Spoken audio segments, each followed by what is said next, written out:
SK electrical channel पर आपका स्वागत है दोस्तों। तो दोस्तों आज मौका मिला है, अभी लंच टाइम हो गया है और एक मशीन में प्रॉब्लम आई है हमारे पास में। वैसे तो नई मशीन है स्पार्टन की 52V, लेकिन फिर भी अपने अपने लेवल पर हम उसमें क्या देख सकते हैं ये देखना है कि क्योंकि किसी भी स्पार्टन में हम किसी भी इंजीनियर को फ़ोन करने से पहले क्योंकि वो गारंटी में मशीन है तो इसलिए हम उनको फ़ोन करने की बात कर रहे हैं, लेकिन उससे पहले हम अपने लेवल पे क्या चेक कर सकते हैं ये देखना है। अभी ये कंप्लेंट आई है कि वो फुट स्विच से नहीं चल रही है, जो उसके मैनुअल पुश बटन है उनसे वो चल रही है, लेकिन पैर से दबाने वाला जो फुट स्विच है उससे वो नहीं काम कर रही है। तो अभी हम स्टील यार्ड में आ गए हैं, तो हमें ये देखना है कि हम उसमें क्या कर सकते हैं। अगर हमारे लेवल का कुछ होगा करने का तो हम उसमें ज़रूर करेंगे उसको ठीक, और आपको भी दिखाएंगे कि हम उसमें क्या कर सकते हैं। क्योंकि इसमें पीएलसी लगी रहती है तो ज़्यादा इसमें हम कुछ कर भी नहीं सकते हैं। अगर पीएलसी में कोई प्रॉब्लम आ गई होगी तो हम इसमें कुछ कर भी नहीं पाएंगे, तो इसकी फिर हमें कंप्लेंट करनी होगी। तो देखो इसका काम बीच में रुक गया है करते करते, और अभी हम पहले इसको ऑन कर लेते हैं। तो ऑन करके हम इसको चला के देखते हैं कि क्या कंडीशन है। तो ये फुट स्विच दबाया, ऑन करो, पहले इसे ऑन कर लेते हैं। एमसीबी इसकी ऑफ है अभी, तो ऑन करके हम देखते हैं कि इसमें दबाने पर कुछ आवाज़ तो आती है। अभी ऊपर रख के दिखाते हैं। तो आवाज़ तो पैनल से कुछ आ रही है, यानी कि ब्रेकिंग वाला कॉन्टैक्टर ऑन हो रहा है, लेकिन इसका रिवर्स फॉरवर्ड कोई सा भी इससे नहीं हो रहा है। तो इससे पहले हम देख लेंगे मैनुअल पुश बटन क्या कहते हैं। तो ये फॉरवर्ड है, फॉरवर्ड चल रही है, यहाँ पे बिल्कुल सही चल रही है, और रिवर्स भी चल रही है। तो मैनुअल प्रोग्राम इसका क्लियर है कि बिल्कुल एकदम ठीक है। अब हमें इसका ऑटो का प्रोग्राम देखना है जो हम फुट स्विच से चलाते हैं। तो इसके लिए हमें एक बार ड्राइंग में देखना पड़ेगा, क्योंकि नई मशीन है तो हमारे पास में इसकी ड्राइंग अवेलेबल है इसमें। तो ये इसके आप देख सकते हैं, इसके ढक्कन पर ही ड्राइंग लगी हुई है। तो हम इसमें देखेंगे कि हम इसमें क्या कर सकते हैं और क्या हमें करना चाहिए। तो यहाँ पे भी हम देखते हैं कि सिर्फ ब्रेक का ही कॉन्टैक्टर ऑन हो रहा है, क्योंकि ये तीसरे नंबर का ब्रेक का कॉन्टैक्टर है इसमें, और बाकी के रिवर्स और फॉरवर्ड है। तो हमारे जो राइट साइड का जो ऑन हो रहा है वो ब्रेक का कॉन्टैक्टर है। तो अभी हम इसमें आपको ड्राइंग से पहले देखते हैं कि हम इसमें क्या कर सकते हैं। मल्टीमीटर हम निकाल लेते हैं। मल्टीमीटर से पहले हमें वोल्टेज चेक करनी पड़ेगी इसकी कि कहाँ तक, और वो हमें पहले ड्राइंग में देखना पड़ेगा कि हमें चेक कहाँ पे करना है, वो हम आपको ड्राइंग में बताएंगे। तो ये हमने मल्टीमीटर निकाल लिया है, और अब हम आपको ड्राइंग में पहले दिखाते हैं। इसे एसी वोल्टेज पे ही सिलेक्ट करना है, और मल्टीमीटर को भी हम ऐसी जगह देख के दिखाएंगे आपको जहाँ पे आपको उसका डिस्प्ले नज़र आ जाए। और इसमें देखो यहाँ पे अब हमें कॉन्टैक्टर 1 C1 देखना है। तो C1 कहाँ पे है, नीचे की साइड में पीएलसी के, क्योंकि ऑपरेटिंग कॉइल नीचे ही दी हुई है। तो ये C1 है। तो अब इसमें देखना है कि ये इसमें सिर्फ C2 का NC इसमें बीच में आता है। तो फॉरवर्ड क्योंकि ये नहीं चल रही है, तो फुट स्विच अपना काम कर रहा है। फुट स्विच का ऊपर दिया हुआ है रेड कलर में जो दिखाई दे रखा है।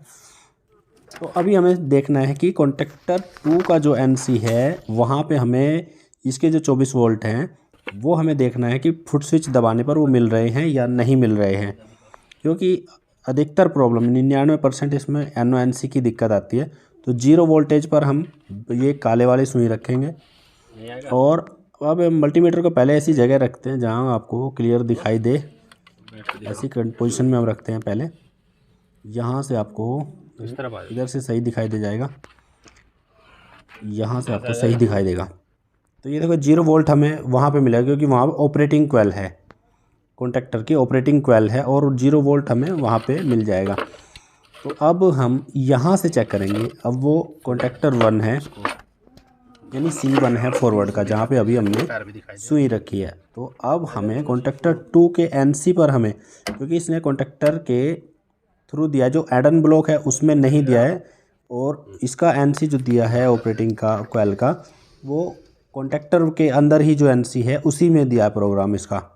ये भी आप ध्यान रखें, एडन ब्लॉक से नहीं दिया है, एडन ब्लॉक में अलग NC है। तो अब हम देख लेते हैं इसमें, ये यहाँ पे रखते हैं, यहाँ से एक व्यू में सारा कुछ दिख जाएगा। सारा कुछ एक बार में दिखाना थोड़ा मुश्किल हो रहा है, तो थोड़ा ध्यान से देखना आप। ये कॉन्टैक्टर 2 का NC है, यहाँ पे हमें ये जो फुट स्विच है हमारा वो दबाने पर वोल्टेज आने चाहिए, जो नहीं आ रहे हैं। तो फुट स्विच भी हम आपको दिखाने की कोशिश करते हैं, लेकिन सारा कुछ दिखाना थोड़ा मुश्किल हो जाता है। तो वोल्टेज वहाँ पे हमें नहीं मिल रहे हैं, तो अब हम ड्राइंग को देख लेते हैं कि इसमें हमें क्या क्या मिल रहा है और क्या नहीं मिल रहा है। तो ये फुट स्विच है, ये काम कर रहा है और यहाँ पे हमें सप्लाई मिल रही है फुट स्विच से। तो अब फुट स्विच के बाद में देख मैनुअल है, उससे पहले फुट स्विच के जस्ट बाद में काम कर रहे हैं, रिवर्स फॉरवर्ड दोनों कर रहे हैं। तो पहले ये आपका फॉरवर्ड का पुश बटन है, ये भी काम कर रहा है, रिवर्स वाला फिर इसके आगे है ये भी काम कर रहा है। तो लिमिट स्विच होम पोजीशन वाला ये भी काम कर रहा है। तो अब आगे का एक लास्ट लिमिट स्विच ये बचता है जिसका NO यूज हुआ है, ये होता है रिवर्स वाला। तो अब रिवर्स वाला लिमिट स्विच हमें देखना पड़ेगा, क्योंकि अगर हमें वोल्टेज वहाँ नीचे नहीं मिल रहे हैं, क्योंकि वोल्टेज हमें ऊपर से कमांड मिलेगी तो नीचे वोल्टेज मिलने चाहिए। तो यानी उसे कमांड नहीं मिल रही है ऊपर से, या फिर इसमें दो कंडीशन होती है कि कमांड ऑलरेडी दी हुई है तो वो कमांड देगा रिवर्स वाली, फॉरवर्ड की नहीं मिल रही है। तो अब हमें ये ढक्कन उठाकर एक बार देखना पड़ेगा, क्योंकि या तो लिमिट स्विच उसका शॉर्ट है, कुछ भी ऐसा है उसमें ख़राब है, वहाँ से नहीं मिल रही, नहीं तो फिर PLC हमारी डिस्टर्ब हो गई है, वो हमें डिक्लेयर करनी होती है बाद में सारा कुछ चेक करने के बाद। तो हमें रिवर्स वाला लिमिट स्विच ये देखो ये थोड़ा फंसा हुआ है, तो इसकी वजह से हमें ये दिक्कत आ रही थी। ये थोड़ा फंसा हुआ है किसी कारण, कुछ इस पर लग गया होगा ऐसा, जो ये थोड़ी नीचे की तरफ बैंड हो गई है। इसका जो लीवर है ये बैंड हो गया थोड़ा सा, तो थोड़ा सा हम इसको ऊपर उठा देंगे, ज़्यादा इसे इधर उधर नहीं मोड़े। तो इसकी वजह से ये दिक्कत हमें आई। अभी वैसे हम वोल्टेज चेक करके देखेंगे, लेकिन मेन प्रॉब्लम ये है क्योंकि यहाँ से इसे जो प्रोग्राम मिला हुआ था ये फंसा हुआ था, तो इसको रिवर्स का प्रोग्राम मिला हुआ था, तो फॉरवर्ड ये इसलिए नहीं चल रही थी क्योंकि ऑटो में इसको रिवर्स का प्रोग्राम मिला हुआ था यहाँ से, तो इसलिए ये फॉरवर्ड नहीं चल रही थी।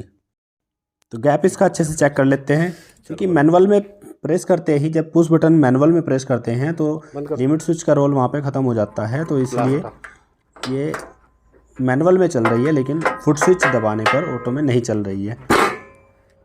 तो अब हम इसको चला कर देखते हैं अब ये क्या कहती है।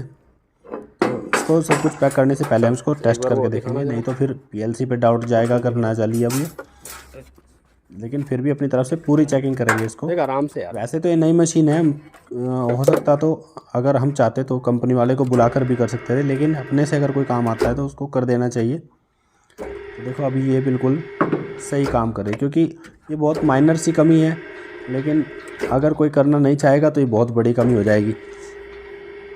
तो अभी बिल्कुल सही काम कर रही है। और इसके बाद हम वोल्टेज भी आपको चेक करके दिखाएंगे, जो हम ढूंढ रहे थे वोल्टेज वो हमें अब मिलनी चाहिए, क्योंकि वहीं से हमें पता चलता है कि कमी नीचे की नहीं है, PLC के ऊपर की ही कमी है। और PLC के ऊपर जो जो लगा है वो हमने एक एक करके आपको बताया है कि क्या हमें मिल रहा है और क्या नहीं मिल रहा है, क्योंकि उसमें पहले फुट स्विच दिया था, फुट स्विच काम कर रहा है, फिर उसके बाद में आपका रिवर्स का और फॉरवर्ड के पुश बटन भी काम कर रहे हैं, उसके बाद में होम पोजीशन वाला भी काम कर रहा था। तो सिर्फ एक बचा था जो रिवर्स का लिमिट स्विच है, इसीलिए हमने ढक्कन उठाकर उसको लिमिट स्विच को चेक किया। तो अभी आप देख सकते हैं जैसे ही हम फुट स्विच दबाएंगे तो यहाँ पे हमें NC में ये 24 वोल्ट मिलेंगे। वोल्ट एक आधा अप डाउन रह सकता है, देखो ये 24 वोल्ट हमें यहाँ पे मिल गए हैं। तो अब हमें यहाँ पे मिल गया। रिवर्स के आते टाइम में हमें फॉरवर्ड वाले में मिलेंगे NC में, तो रिवर्स के वोल्टेज हमें फॉरवर्ड में मिलेंगे, फॉरवर्ड के रिवर्स के NC में मिलेंगे। ये प्रोग्राम हमने आपको दिखाया है। अब मशीन बिल्कुल ठीक है ये, क्योंकि जल्दी ख़राब होती ही नहीं है। स्पार्टन की मशीनें बहुत बेस्ट मशीनें होती हैं और हमारी फेवरेट मशीनें हैं, ये जल्दी ख़राब होती नहीं है। और ये तो फिर भी नई मशीन है, लेकिन टेक्निकली कुछ ऐसा हो गया होगा, कुछ ना कुछ उस पर लगा होगा, क्योंकि सरिये वाले अधिकतर कुछ चीज़ भी रखने की कोशिश करते हैं इसके ढक्कन के नीचे। तो ऐसी कंडीशन में कुछ उस लीवर पे लग गया होगा, तो थोड़ा ये दब गया किसी कारण। तो अगर आप ये सोच सकते हैं कि लिमिट स्विच अगर ख़राब होता तो वो फिर वहाँ पे नहीं रुकती, वो बिल्कुल घूमती रहती उधर। अगर ये इसी कंडीशन में, जिस कंडीशन में फंसा हुआ था, इसी कंडीशन में रहेगा तो ये फॉरवर्ड नहीं चलेगी। तो इस कमी का आपको पता चल गया होगा। तो अब देखते हैं काम करा के इससे। अब ये लंच के बाद आ गए हैं बंदे यहाँ पे, तो अब ये इसको हम चेक कर लेते हैं बिल्कुल।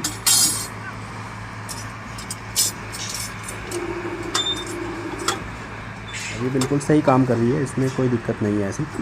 तो दोस्तों अगर वीडियो अच्छी लगी है तो इसे लाइक भी करें और प्लीज़ हमारे चैनल SK इलेक्ट्रिकल को सब्सक्राइब ज़रूर करें दोस्तों, क्योंकि इस पर कंस्ट्रक्शन साइट से जुड़ी हुई इलेक्ट्रिकल और मैकेनिकल जानकारी आपको मिलती रहेगी। और फ्यूचर में इसके अलावा भी कोई टॉपिक हमारा ऐसा इलेक्ट्रिकल मैकेनिकल का होगा जो बेंडिंग मशीन, कटिंग मशीन से हटके कुछ अलग हो, वो भी हम देने की कोशिश करेंगे, जिससे कि आपकी नॉलेज ज़्यादा से ज़्यादा बढ़े। तो आज के लिए इतना ही, धन्यवाद।